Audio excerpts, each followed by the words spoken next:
thank you, Chairwoman Hirono, as well as Chairman Kane and Ranking Member Sullivan for agreeing to hold this hearing jointly to discuss a range of important naval shipyard issues that cross our subcommittee jurisdictions. And let's face it, it's not just the issue of the day, it's the issue of the day with regard to the future of the Navy.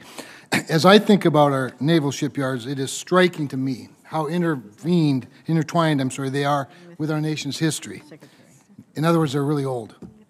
Even before our independence. For example, Norfolk Naval Shipyard, near and dear to Senator Kane's heart, of course, was first established in 1767 under the British flag as Gosport Shipyard and seized 7 years later during the Revolutionary War. There's not even a senator that old anymore, is there? In the 1790s, the USS Chesapeake, one of the first 6 U.S. Navy ships authorized and funded by Congress, was built there. Later, the first dry dock in the Western Hemisphere opened in 1833, known as Dry Dock 1, and now a historic national landmark. It is still in use today. Think about it. It's 189 years old and still used to maintain naval vessels. Suffice to say, our 4 public shipyards all have storied histories and are truly national infrastructure. Each is over 100 years old and showing its age. The poor condition of these shipyards is having a serious negative effect on fleet operations today, and the bill has come due. This is not a future problem. It's here now and one we must work together to solve. So while there's a lot to discuss, and I appreciated Chairwoman Hirono's opening comments and much of what she had to say, I plan to focus my question on how Congress can help in terms of authorities, workforce development, and funding. On the last point, I'm hopeful the bipartisan group of senators working on the Shipyard Act, many of whom are in the room today, will be able to get it done. Sticking with the lessons learned theme a little bit while looking forward, do you all have, I'll start with you, Secretary Stephanie, do you have any advice for us in terms of policy, streamlining processes, authorizations, obviously funding, but what have we learned that we can be helpful with in making this process a little more efficient and effective? I'll start with a couple, Senator, and see if Admiral McClellan has a couple more in the details. But that'd be great. Authority, which we have for these mega projects to fund them incrementally over time, which you have provided us in the past. I think continuing that for these large projects, and potentially looking at maybe a multi-year type procurement like we do in the shipbuilding world, where we can see if we can get the most efficiency by building a set of projects together in a multi-year contract, a single large contract. I think are 2 authorities that might be worth looking at to give more flexibility and negotiating space to our team. And I'll pass it over to Admiral McClellan if he has any more specific ones. Thank you, Mr. Stephanie.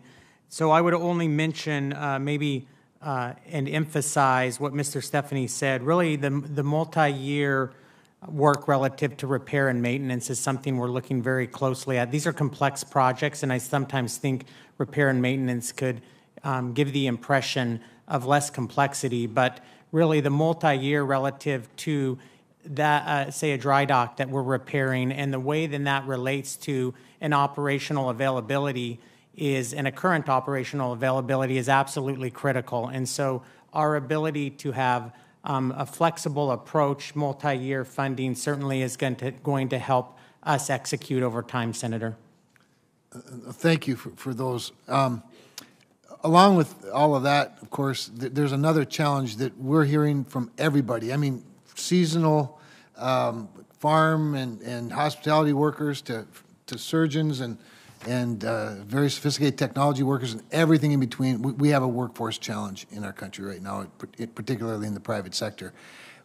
I presume you're experiencing the same thing or seeing the same thing. Do you have any thoughts? First of all, maybe let us know what you're trying to do to recruit and retain employees at the yards, but also, again, if there's anything that you think we could be doing. I think Admiral Gleanis would be best to address the workforce at the shipyards. Yeah, Senator, that's a great question. Thanks very much. And we're seeing the same thing in the public yards as well, right? Our attrition rates are higher than what we had planned. Our recruitment rates are lower than what we had planned. And what we're doing is, we offer some pretty good training as we bring people into the yards through our apprentice programs. So that's one real positive.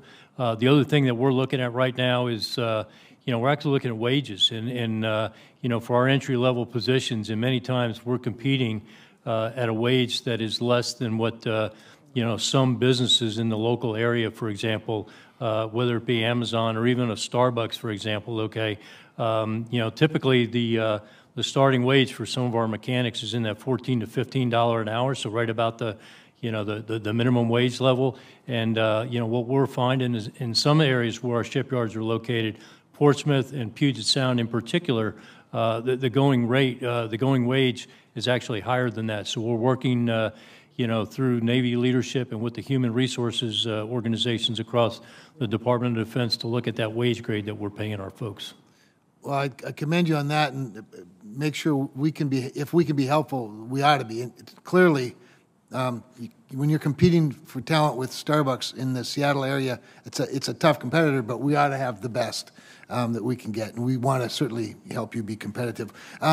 Just bring up real quickly, there are 18 co-sponsors, I think a lot of them from this committee, of the Shipyard Act. Speaking of infrastructure and some additional resources, and maybe you could just generally comment on the Shipyard Act, what you know about it, and how helpful it maybe could be, Mr. Secretary. Yes, sir. So, the Navy supports that act. The idea of having a commitment of all the funding up front with a time, not a time limit, 1 year to spend it, but having time over a period of time to spend the funding most efficiently, and the knowledge that in this case, the total dollar value was there and could be worked with industry most effectively is a best practice. So we would absolutely support that, sir. It's always tough to apply the time value of money in appropriations processes by the government, but we need to get better at it. Thank you, Madam Chair.